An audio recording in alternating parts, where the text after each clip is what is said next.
유튜브로 읽는 박정희 전기 11권 마탄의 사수 유경수 여사 피격.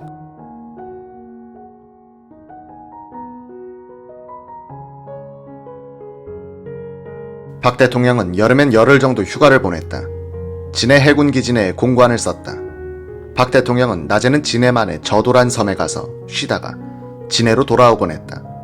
그런 이동 중 해군의 어호 등 여러 사람들이 수고하는 것을 본 박 대통령은 1972년 여름 박종규 경호실장에게 지시했다. 그 섬에 있는 일제시대 목조 건물을 개조하여 잘 수 있도록 하라는 것이었다. 1973년 여름 박 대통령은 가족과 함께 경부고속도로를 달려 진해에 도착했다가 밤늦게 저도에 들어갔다. 거기에는 목조 건물은 없어지고 새 돌집이 한 채 서 있었다.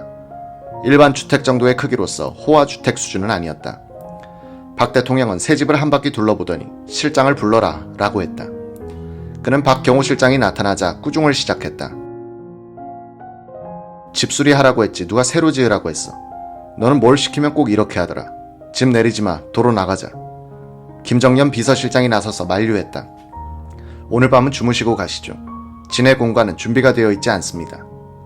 박 대통령 가족이 하룻밤을 머무는 사이 측근들이 구수회의를 했다. 마침 이 섬에 정주영 현대그룹 회장이 와 있었다. 박 대통령이 좋아하는 정 회장을 앞세우기로 했다.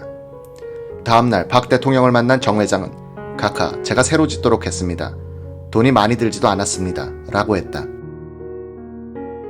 박 대통령도 이해하여 그 뒤로는 이 건물을 휴가 때 썼다. 박 대통령은 정 회장에게 공사비를 지불했다고 한다. 박 대통령은 사치스러운 것에 대한 본능적인 거부감이 있었다. 공화당의 중진인 김모우 의원은 신축한 자택에 박 대통령을 모셨다가 혼이 난 경우다. 김 의원은 사실은 저의 형님이 도와주어 지은 것입니다 라고 했다. 박 대통령은 그 형님은 차관 얻어서 집만 지었나 라고 쏘아붙였다. 청와대에서 박 대통령이 솔선수범한 근검절약은 좀 심한 면이 있었다. 석유 파동 이후엔 여름엔 냉방기를 켜지 못하게 하고는 선풍기와 부채로 견뎠다. 전력을 아낀다고 집무실에서는 책상 위 전등만 켜놓기도 했다.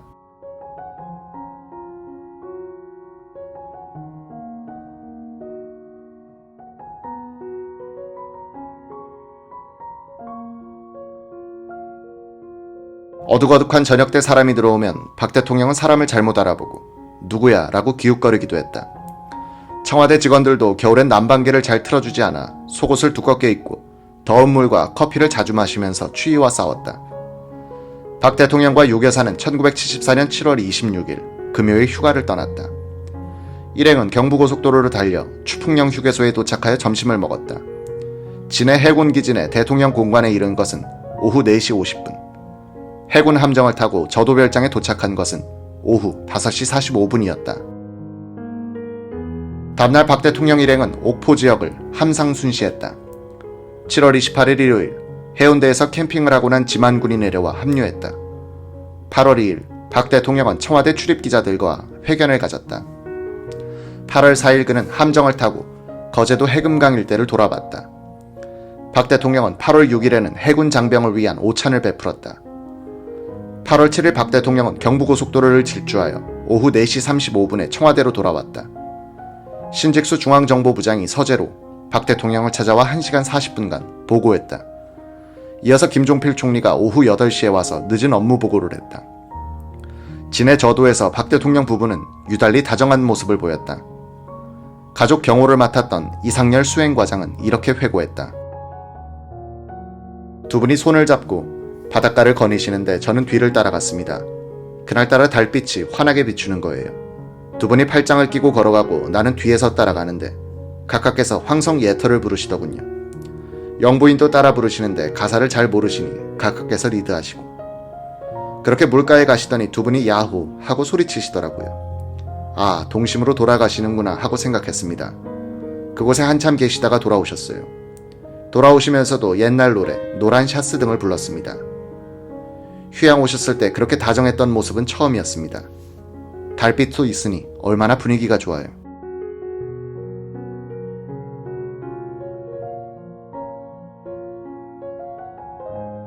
(1974년 8월 15일) 오전 7시 문세광은 조선호텔 객실에서 프런트로 전화를 걸었다. 국립극장에 가야 하는데 오전 8시까지 승용차를 대기시켜주세요. 도착은 오전 9시입니다. 문은 권총의 실탄을 장전하여 바지 허리춤에 숨기고 오전 8시 40분에 M20 포드 수용차를 타고 출발했다.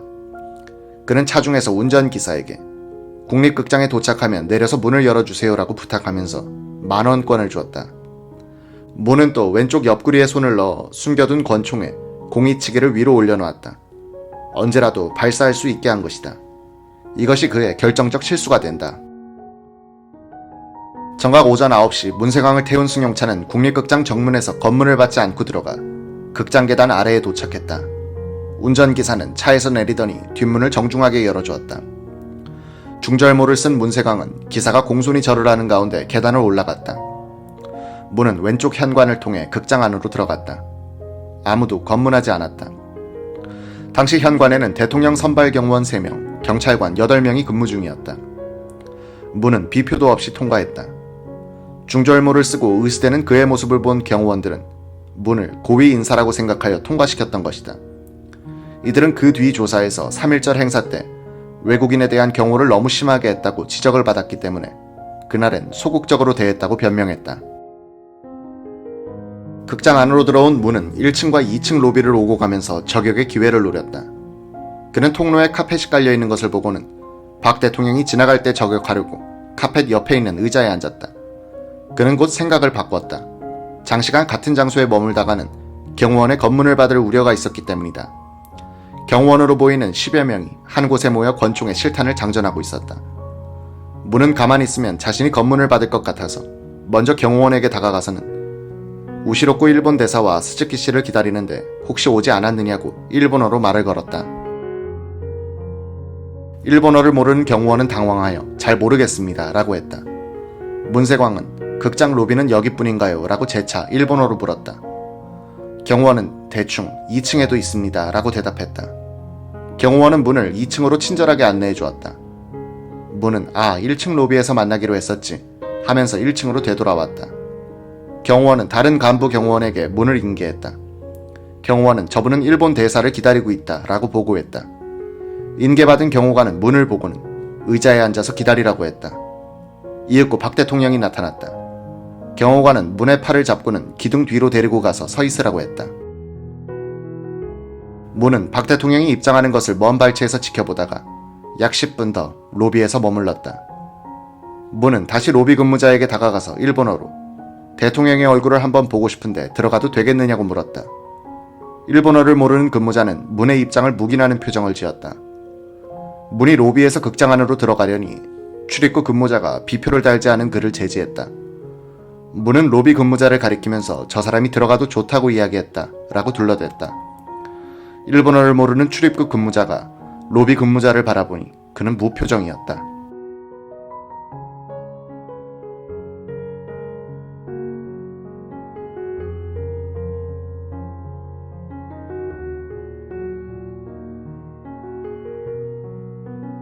출입구 근무자는 이를 들여보내도 좋다는 뜻으로 해석하고 출입문을 열어주었다.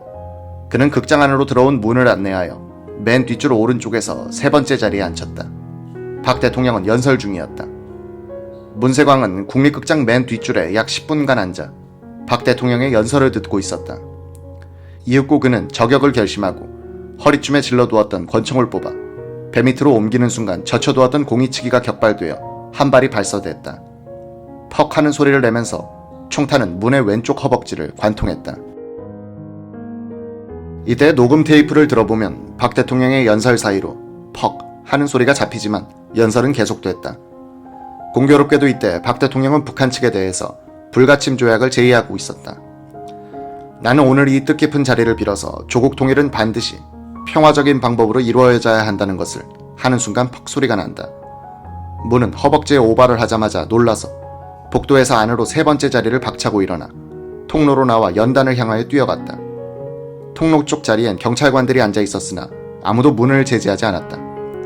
박 대통령은 퍽 소리가 난 뒤에도 6초 동안 연설을 계속했다.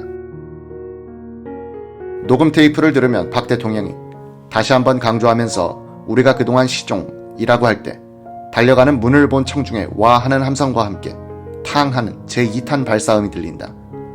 이 총탄은 박 대통령이 연설하던 연대를 맞췄다. 문은 6초 동안 11.85m를 뛰어와서 20m 떨어진 박 대통령을 향해서 쏜 것인데 맞히지 못했다. 문은 제3탄의 방아쇠를 당겼으나 불발이었다. 제4탄을 쏘려고 하니 박 대통령의 모습이 보이지 않았다. 박 대통령은 방탄연대 뒤에서 몸을 낮춰버린 것이다. 문은 오른쪽으로 시선을 돌려 18.2m 떨어진 곳에 앉아있던 유경수 여사를 향해서 총을 쏘았다. 총탄은 유 여사의 머리를 관통했다. 문은 제5탄을 쏠 때 청중 이대산 씨가 발을 걸어 넘어지면서 방아쇠를 당겼다. 총탄은 연두환이 태극기에 맞았다. 문은 넘어진 상태에서 체포됐다. 문은 자리에서 뛰어나와 6초 만에 제2탄을 쏘았고 7.5초 때 제5탄을 쏘고 잡혔다. 1.5초 사이에 3발의 총성이 들렸다. 연발 사격하는 느낌이 들 정도였다. 눈 깜짝할 사이에 일어난 일을 놓고 경우의 실수를 미세하게 따져나가면 현실의 긴박감과 유리되어 탁상 공론이 될 수 있다.